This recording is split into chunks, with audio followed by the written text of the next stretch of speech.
chegamos a mais umas pequenas reflexões que tem como tema de hoje o uso do poder e as nossas ações. Sempre tive a ideia de que o poder é a função que, se não for bem exercida, pode levar o homem à extrema soberba. Sei que muita gente diz que é o dinheiro. Eu, porém, não descarto a ação maléfica que o dinheiro pode exercer na vida de uma pessoa. Só que ele sozinho, no máximo, vai deixar a pessoa egoísta, arrogante e prepotente. Mas quando se une ao poder, faz com que esse se potencialize, tornando-o perverso.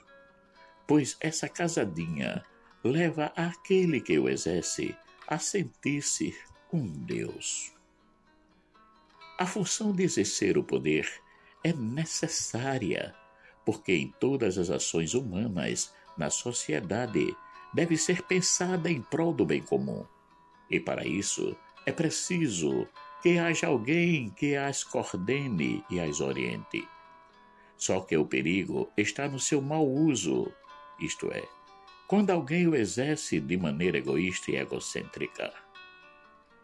E isso acontece muito nos locais de trabalho, onde, ao invés de procurarem se ajudar, as pessoas ficam disputando para ver quem é o melhor. E o pior de tudo é que ficam puxando o tapete uns dos outros. Já vi pessoas que tinham um determinado jeito de tratar os colegas de empresa e quando recebeu uma promoção que lhe elevou a um cargo mais alto, mudou totalmente o seu modo de relacionar-se com esses mesmos colegas. Isso acontece porque o poder lhe sobe a cabeça e ele começa a achar que é uma pessoa importante, começando a dar espaço à soberba que o cega e o impede de ver que nada mudou na empresa, que tudo continua como antes, que os serviços continuam os mesmos. Os colegas também. A única mudança foi que ela deixou de ser apenas um executor e passou a ser um coordenador, isto é, passou a ter um poder de persuasão e de comando sobre os colegas, e isso já lhe faz achar-se o Todo-Poderoso. Mas o poder não foi criado para isso, para oprimir, massacrar, desmoralizar. Não. A sua função não é essa. Fomos nós que a deturpamos. Então, qual é a função verdadeira do poder? Para respondermos a essa pergunta, vamos nos lembrar de alguns atributos de Deus. Nós dizemos que Ele é onipresente, está em todos os lugares, é onisciente, conhece todas as coisas e é onipotente, todo-poderoso. Como vemos, Ele é o Todo-Poderoso, logo é o Senhor dos Senhores. Então, como é que Deus exerce o seu poder? Como vemos, o poder tem a sua origem em Deus. Logo, as suas atribuições são cuidar, orientar, acolher, organizar, ajudar no discernimento entre o bem e o mal, isto é, a fazer a escolha certa, proteger, etc. Com isso, podemos chegar à conclusão que o poder é um bem para o homem, pois o ajuda a viver em harmonia com Deus, consigo mesmo, com os irmãos e com o cosmos. É uma pena que aquilo que vemos hoje sobre o poder é algo totalmente diferente. Ao invés de experimentarmos todas as atribuições positivas, temos que nos dar com as arrogâncias, as intolerâncias, a falta do cuidado com o bem comum, o egocentrismo dos poderosos, que se acham um Deus, que pode fazer tudo sem levar em consideração os outros irmãos. Há o desvio imenso de finalidade no uso do poder. Jesus, quando esteve aqui conosco, procurou nos mostrar como se deveria assumir uma posição de poder. Ele mesmo, sendo o líder que falava à multidão e a conduzia, nunca se colocou como aquele que mandava, porque era a autoridade suprema. Ao contrário, colocou-se a serviço de todos, acolhendo, curando, escutando cada um e, principalmente, fazendo-se um com todos, isto é, vivendo com o outro o que esse estava vivendo naquele momento. Em todas as ocasiões, Jesus procurou sempre se colocar a serviço de todos. Não se deixou envolver-se pelo desejo de superioridade. Inclusive, em uma reunião com os seus apóstolos, pegou uma toalha, colocou-a na cintura e depois pegou uma bacia com água e começou a lavar os pés deles. Quando terminou, o que se propôs a fazer, disse a eles: Entendeis o que vos tenho feito? Vós me chamais mestre, Senhor, e dizeis bem, porque eu o sou. Ora, se eu, Senhor e mestre, vos lavei os pés, vós deveis também lavar os pés uns aos outros, porque eu vos dei o exemplo, para que, como eu vos fiz, façais vós também. João capítulo 13, versículos de 12 a 15. Essa é a atitude que todos aqueles que assumem uma determinada função de coordenação devem assumir. Porém, vemos que as coisas não são assim.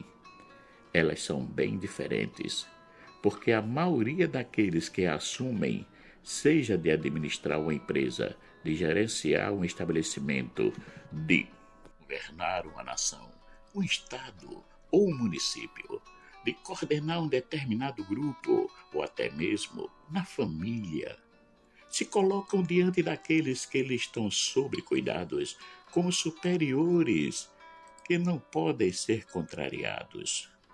Jesus nos mostra, através de uma parábola, que o uso errado do poder pode ser feito por todos nós e que as suas consequências podem trazer muitos malefícios para nós e principalmente para os outros. Essa parábola, chamada de a parábola do devedor implacável ou do servo impiedoso, nos mostra que o poder pode ser um instrumento de maldade quando está na mão de uma pessoa que só pensa em si. Ela nos fala de um homem que devia uma certa quantia ao seu patrão e que esse lhe cobrou essa dívida e se não pagasse seria preso. Ele, por estar em uma situação difícil, não tinha como pagá-la naquele momento, pediu ao patrão que tivesse misericórdia com ele e lhe desse um tempo a mais para poder sanar com a dívida. O patrão não só deu mais alguns dias, como lhe perdoou a dívida. Quando ele saiu da presença do patrão, encontrou com um companheiro que lhe devia uma quantia bem menor do que a sua dívida que lhe fora perdoada, e lhe fez a cobrança.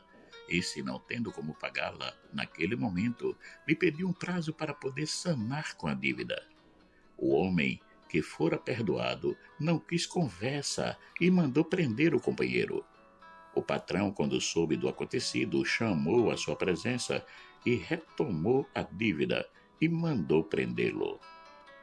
Como vemos, quando nos sentimos em situação em que existe um quê de superioridade da nossa parte, normalmente nos colocamos acima do irmão. Passamos a olhá-lo de cima para baixo, mesmo que estejamos em um mesmo nível. Isso acontece devido às mazelas que carregamos dentro de nós, como a soberba, a vaidade, a inveja, os desejos de ostentação, etc. Com essa parábola e com a ação do lava-pés, Jesus quis nos mostrar dois caminhos que podemos traçar quando assumimos uma determinada função de poder. Podemos escolher o caminho de sentir-se superior a tudo, esquecendo que estamos tratando com pessoas e não com objetos ou animais. Apesar de que, muitas vezes, tratamos melhor os objetos e os animais que as pessoas. E isso é um dos grandes erros que cometemos. Ou escolhemos o caminho que nos faz servos de todos, que cuida que acolhe, que compreende, que protege e que quer o bem de todos. Quando a função de poder é exercida em prol do bem comum, o país, o Estado, a cidade, a empresa, o estabelecimento comercial, a escola, o grupo, a família e todos os outros tipos de coordenação apresentam um clima de paz, de harmonia, de desenvolvimento e de autoestima. Porque todos os que estão envolvidos, sejam aqueles que coordenam, sejam aqueles que são coordenados, sentem-se valorizados, reconhecidos e bem tratados. O orgulho de estar sendo conduzido por alguém que pensa no bem comum e não só em si mesmo, leva a pessoa, o grupo, a população a querer responder à altura daquilo que está recebendo. Imagine como seria uma nação que tivesse os seus governantes, executivo, legislativo e judiciário, usando o poder que tem em prol do bem comum e não dos seus próprios interesses. Quem é este a quem até o vento e o mar obedecem? Marcos capítulo 4, versículo 41. Pois é, esse era e é Jesus, que tinha o poder de não só mandar no vento e no mar, mas de dominar tudo o que quisesse.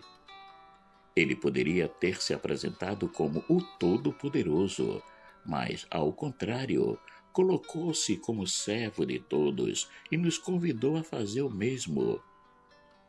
Marcos Laurentino.